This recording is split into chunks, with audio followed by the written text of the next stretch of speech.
Self-acceptance. Many people are searching for acceptance outside of themselves when they aren't yet learned to accept themselves. Self-acceptance is being okay with who you are, how you got there, and where you are going. It is patience and loving yourself even when you make mistakes, fail, or do really stupid things. Self-acceptance is a close relative of self-esteem. It is difficult to have one without the other, and if you have one, you will tend to have the other also.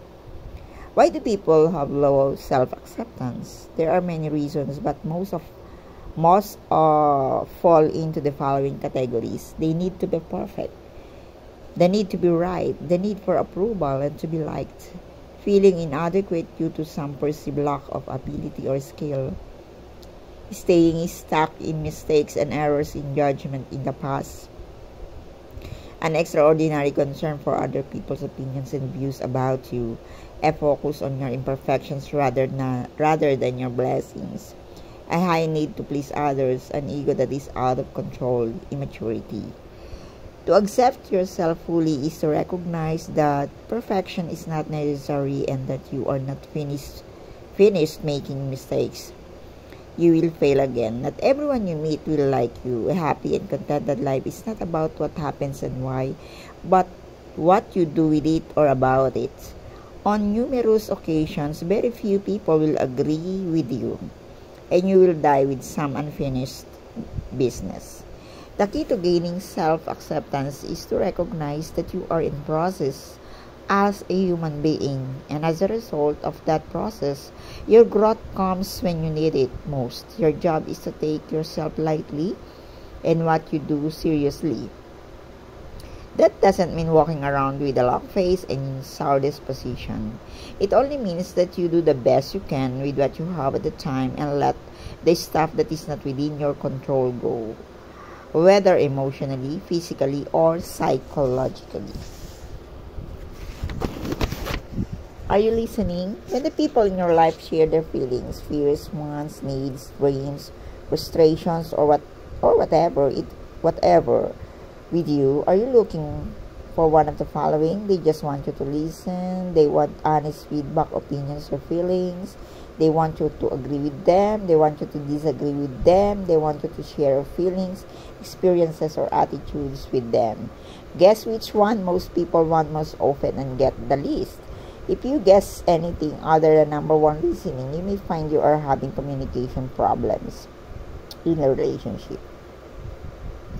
Keep in mind that listening is a different act than hearing. Just because you hear the other person doesn't mean you are listening. Listening takes place on two levels, the conscious and unconscious. When you listen to a person consciously, you are paying active attention to their words, intent, feelings, attitudes, and meaning.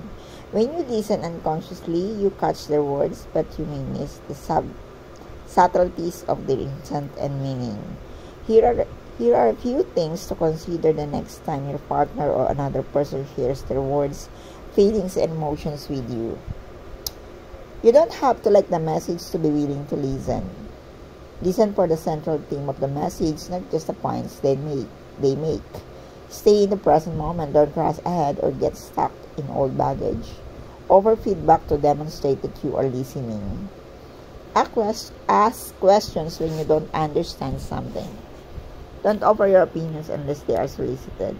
Make lots of eye contact. Stay focused on the other person, not yourself. Don't become impatient if they take verbal side trips while they are talking. Don't rush them. Some people are only looking for support or understand, not for your opinions. Resist the tendency to consider your response before they are finished.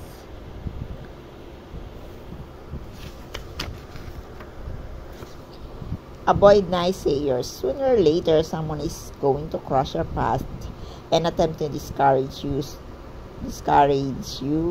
dissuade you, or even sabotage your success or happiness.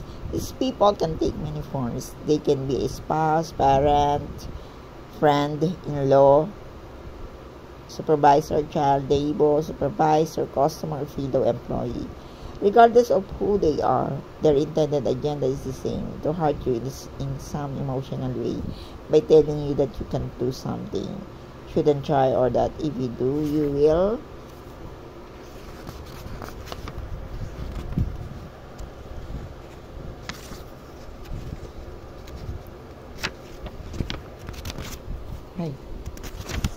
You will most likely fail. Turn them off. Get them off your life. Delete them. Don't give them an inch in your consciousness or life. People often, people often disguise their comment by saying things like, I just want you to be realistic. Being realistic is often an excuse for being negative, or I don't want you to be hurt, to fail, be disappointed, etc., etc., etc. Again, I say turn them off. Don't give them any room in your plans, goals, hopes, or dreams.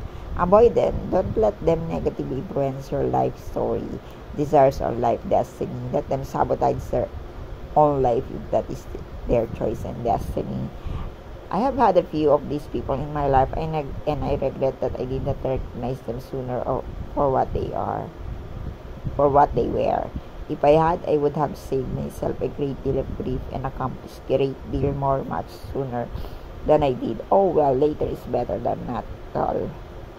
Than not at all. Who are your naysayers? They can be easily recognized. They seldom encourage you, pat you on the back, support you, or believe in you. Get them out of your life, if not physically, then mentally or emotionally. Now I understand that if one of your naysayers is a spouse or boss, you can just flick your finger and prove there is history.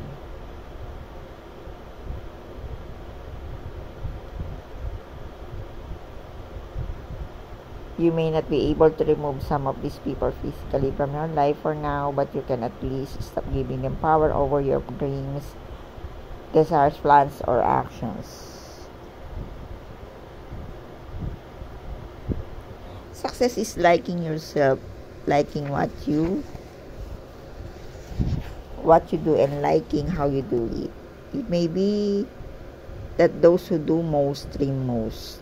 Believe in your strength and your youth. Learn to repeat endlessly to yourself. It all depends on me.